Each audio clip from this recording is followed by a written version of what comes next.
बिस्मिल्लाहिर्रहमानिर्रहीम। अस्सलामुअलैकुम वरहमतुल्लाहि वबरकातुहू। आप देख रहे हैं लर्न अकाउंटिंग और मैं हूं कमर सोहरवर्दी। आज का हमारा लेक्चर है फैक्ट्री ओवरहेड डिपार्टमेंटलाइजेशन। हमने एबीसी यानी एक्टिविटी बेस्ड कास्टिंग के 2 लेक्चर्स जो हैं वो फ़िलहाल पेंड कर दिए हैं, क्योंकि ये बीकॉम के जो स्टूडेंट्स हैं उनकी इसमें बहुत कम ही होता है। ये एसीएम में या प्रोफेशनल स्टूडेंट्स के लिए होता है, तो ये हम लेटर ऑन अपलोड कर देंगे। तो आज हम जो है फैक्ट्री ओवरहेड्स के डिपार्टमेंट वाइज डिस्ट्रीब्यूशन को जो है वो देखते हैं। एक्चुअली आप अगर गौर करें तो जितने भी प्रोडक्शन के डिपार्टमेंट्स हैं उनकी 2 आराम से डिवीजन्स बनती हैं। एक वो है जो प्रोडक्शन डिपार्टमेंट्स हैं, ये हम प्रोडक्शन डिपार्टमेंट्स की ही बात कर रहे हैं, ये भी ज़हन में रहे। ये हम हेड ऑफिस की या जो एडमिनिस्ट्रेटिव एक्टिविटीज़ हैं उसकी बात नहीं कर रहे। ये हम बात कर रहे हैं प्रोडक्शन की, जो डायरेक्टली इन्वॉल्व हैं, और उसको हमने 2 में डिवाइड किया। एक है प्रोडक्शन डिपार्टमेंट्स, दूसरे हैं सर्विसिंग डिपार्टमेंट्स। हम देखते हैं कि इनमें फ़र्क क्या है। प्रोडक्शन डिपार्टमेंट्स जो हैं वो डायरेक्टली एक एक्टिविटी में इन्वॉल्व होते हैं, जो चीज़ों को कन्वर्ट करके नई फिनिश गुड्स बनाते हैं। और इसमें आप कह सकते हैं जैसे धागे की स्पिनिंग होती है, या ये खड्डी पे जो कपड़ा बनता है, मशीनों के लूम्स पे जो कपड़ा बनता है, वीविंग डिपार्टमेंट है। इसी तरह गारमेंट्स की फिनिशिंग होती है, ठीक है, कटिंग होती है, स्टिचिंग होती है, ये गारमेंट्स के यूनिट होते हैं। कंपोजिंग है, प्लेटिंग है, प्रिंटिंग है, ये प्रिंटिंग के आते हैं। बाइंडिंग होती है, ये बुक के बिज़नेस में, प्रिंटिंग के बिज़नेस में आता है। निटिंग होती है, डाइंग होती है। ये मुख्तलिफ डिपार्टमेंट्स जो हैं मुख्तलिफ बिजनेसेस में ये प्रोडक्शन डिपार्टमेंट्स होते हैं। हमारा पेंटो का काम है तो पहले एक डिपार्टमेंट है जो कट करता है, कटिंग करता है, फिर हम स्टिचिंग वालों को दे देते हैं। तो कटिंग वालों के कितने पीस कट किए ये एक अलहदा से पूरी जिम्मेदारी है और पूरा हिस्सा होता है। स्टिचिंग वालों ने कितने पीस स्टिच किए ये इंडिपेंडेंट है। उसके बाद ये वॉशिंग पे चला जाता है। वॉशिंग वालों का अपना एक पूरा सिस्टम है कि जी उन्होंने उस पर वॉश किया। फिर फिनिशिंग में आ जाता है, फिनिशिंग वालों का अपना है। फिर इवन फिनिशिंग में भी 2 हिस्से होते हैं, एक है जो फिनिश कर देते हैं, एक फिर पैकिंग और क्वालिटी है कि फाइनल बिल्कुल जब फिनिशिंग वालों ने हर तरह से क्वालिटी कर दी तो उसके बाद भी एक क्वालिटी होती है और पैक होता है, सुपर क्वालिटी कहते हैं। तो ये मुख्तलिफ डिपार्टमेंट्स हैं। उसके अलावा फिर साफ ज़ाहिर है जो स्टोर है या उसके जो मतलब मेंटेनेंस के हैं वो अलग से डिपार्टमेंट्स हैं। इसी तरह सर्विस डिपार्टमेंट्स जो हैं वो डायरेक्टली प्रोडक्शन में इन्वॉल्व नहीं होते, लेकिन उनके बगैर प्रोडक्शन चल नहीं सकती। जैसे ये रिपेयर का काम है, मशीनें ख़राब हो गई हैं तो वो मुख्तलिफ़ किस्म के मिस्त्री जो हैं वो हमने भर्ती किए हुए होते हैं। इसी तरह प्रोक्योरमेंट है, परचेजिंग है, जो बाज़ार से चीज़ें आनी हैं, ठीक है। उसके अलावा जो है वो ये सॉर्टिंग स्टोरिंग का काम है कि जी जो स्टोर किया है वो स्टोर के मुख्तलिफ़ चीज़ों को स्टोर करना एक अलग से काम। कैफेटेरिया है, अगर इतनी बड़ी फैक्ट्री है तो उनका खाना पीना वो भी साफ ज़ाहिर है। इंस्पेक्शन है। तो इस तरह के मुख्तलिफ़ डिपार्टमेंट्स जो हैं वो हम कहेंगे कि ये सर्विस डिपार्टमेंट है। अच्छा, कितने डिपार्टमेंट होने चाहिए, बनाने चाहिए कि नहीं बनाने चाहिए, ये डिपेंड करता है कि जी हमारी जो मतलब ऑर्गेनाइजेशन है वो कितनी कम्प्लेक्स ऑर्गेनाइजेशन है, कितनी बड़ी है, उसका साइज़ क्या है, नेचर ऑफ बिज़नेस क्या है, और उसमें हमारी ज़रूरियात क्या हैं। जैसे हमारा बिज़नेस छोटा है तो हमने स्टोर का कोई अलग डिपार्टमेंट नहीं बनाया हुआ, अकाउंट्स वाले ही स्टोर को भी देख रहे हैं, ठीक है। तो ऐसे मुख्तलिफ़ जो कह लें कि फंक्शंस हैं वो परफॉर्म हो जाते हैं। इसमें क्राइटेरिया क्या है, कैसे हम डिपार्टमेंट जो है वो बनाते हैं या बनाना चाहिए। उसमें क्राइटेरिया ये है कि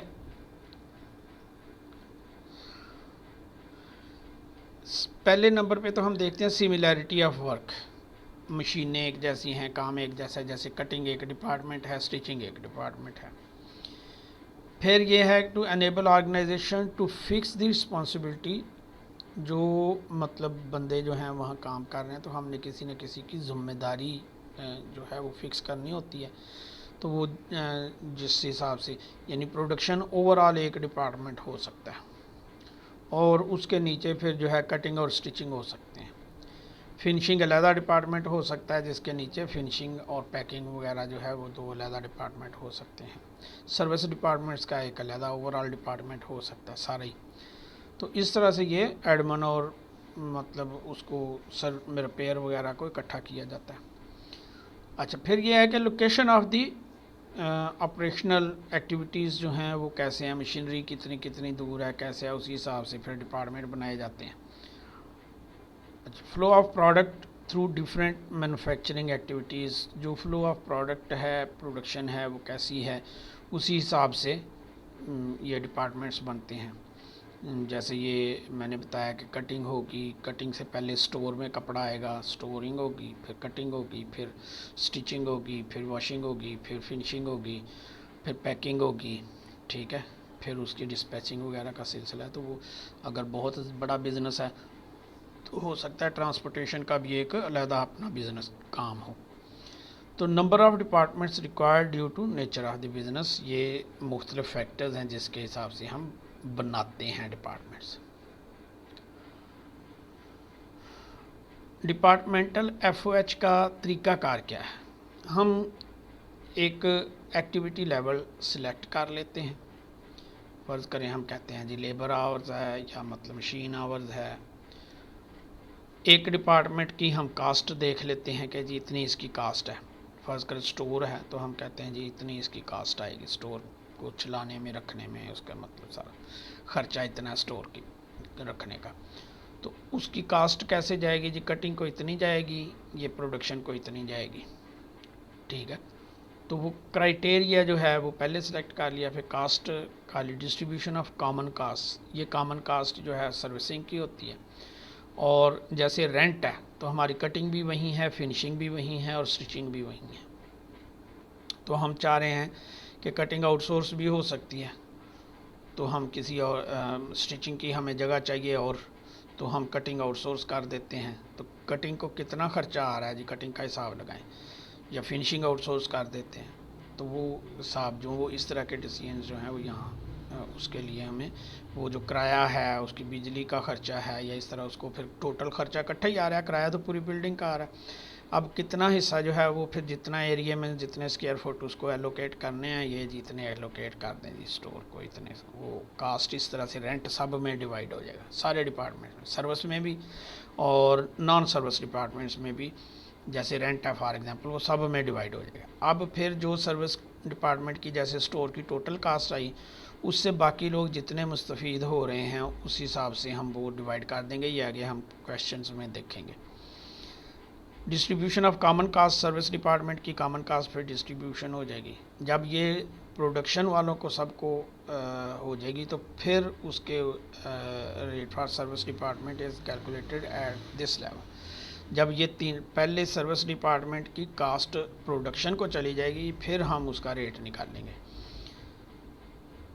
जो अपर्शन यानी बांटना कह लें, apportionment of cost of service department to the production department है। Calculate the rate based on some production activity based. अब ये जो कास्ट आई डिपार्टमेंट की, तो उस पर हम उसका एक डिपार्टमेंट का रेट निकालते हैं, फिर सबका जमा करके ओवरऑल प्रोडक्शन का रेट निकल आता है।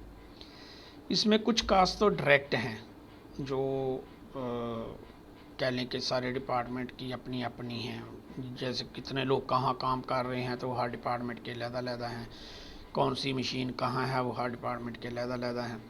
लेकिन कुछ कास्ट जो हैं वो कॉमन है, जैसे मैंने रेंट की मिसाल दी, ये पावर सप्लाई है, इस तरह की जो चीज़ें हैं, इंश्योरेंस है, ठीक है, तो ये कॉमन है। इनको भी किसी बेस पे हमने डिवाइड करना होता है। वो एरिया कवर्ड हो सकता है, ख़ास तौर पे जो बड़े बड़े डिपार्टमेंटल स्टोर हैं उन्होंने ये हिसाब लगाना होता है। अब ये देखें, ये कास्ट की मिसाल है। इलेक्ट्रिक लाइटिंग कितना कवर एरिया है, एक डिपार्टमेंट ने एरिया कितना रोका हुआ है, हीटिंग, एयर कंडीशनिंग एरिया कितना है, रेंट एरिया कितना है, इंश्योरेंस एरिया कितना है, taxes and maintenance of building area कितना है। तो ये एरिया की बेस पे डिवाइड हो जाते हैं। हो सकते हैं कोई और भी बना सकते हैं हम, लेकिन ये एरिया की बेस पे, जैसे डिपार्टमेंटल स्टोर है तो 4 मंजिला डिपार्टमेंटल स्टोर है, उसमें एक जो है वो कॉस्मेटिक्स का है, एक जो है वो दवाइयों का है, एक प्लास्टिक के खिलौनों का है, एक बर्तनों का है, ठीक है जी, एक गोश्त सब्ज़ी का है। तो वो सब का जो है ख़र्चा इस तरह से अलग-अलग निकाला जाता है। डेप्रिसिएशन, रिपेयर, ठीक है, मशीन आवर और जो कैपिटल है उस पर कितना मतलब लगा हुआ है, कितने पैसे लगे हैं उस हिसाब से। इंश्योरेंस ऑफ मशीनरी, ठीक है, तो उसमें भी ये है कि जी कितने वैल्यू के हैं, ये वैल्यू एक्चुअली लिखा हुआ यू मिसिंग है। Medical, canteen, welfare, number of workers, जिस डिपार्टमेंट के ज़्यादा होंगे उसमें उतना ख़र्चा ज़्यादा होगा। टाइम कीपिंग सुपरवाइज़र की अब यही हाल है। तो वो इस तरह से हम कोई ना कोई बेस जो है वो डिसाइड कर लेते हैं, उसके बाद फिर हम उसको तय कर लेते हैं कि जी इसको कॉमन कास्ट को हमने डिवाइड किस तरह से करना है, बांटना कैसे। तो उसके बाद जो है हम कह लें कि जो कास्ट ऑफ सर्विस डिपार्टमेंट है वो सब में हम बांट देते हैं इक्वल। कह लें कि पहले तो ये जो कॉमन कास्ट हैं वो बांटी ना, उसमें सर्विस डिपार्टमेंट का जो हिस्सा है वो भी हमने सर्विस डिपार्टमेंट को दे दिया, और जो ना प्रोडक्शन डिपार्टमेंट्स हैं उनको जब सर्विस डिपार्टमेंट को ये हिस्से मिल गए, अब उनकी एक्चुअल कास्ट निकल आई, उस कास्ट को फिर हमने डिवाइड करना होता है प्रोडक्शन डिपार्टमेंट्स में। तो उसका भी कोई ना कोई क्राइटेरिया जो है वो तय किया जाता है कि जी इस तरह से इनको इतना हिस्सा जो है वो इस डिपार्टमेंट को चला जाएगा, ताकि हर डिपार्टमेंट की अपनी ओवरऑल कास्ट जो है वो निकल सके। अगले लेक्चर में हम इंशाल्लाह इसके क्वेश्चंस हल करेंगे, तो उस वक्त तक हमें इजाज़त दें। इस क्वेश्चन से रिलेटेड, अगर इस लेक्चर से रिलेटेड कोई चीज़ हमसे पूछनी हो तो आप पूछें, हम आपको बताएंगे। अल्लाह हाफिज़।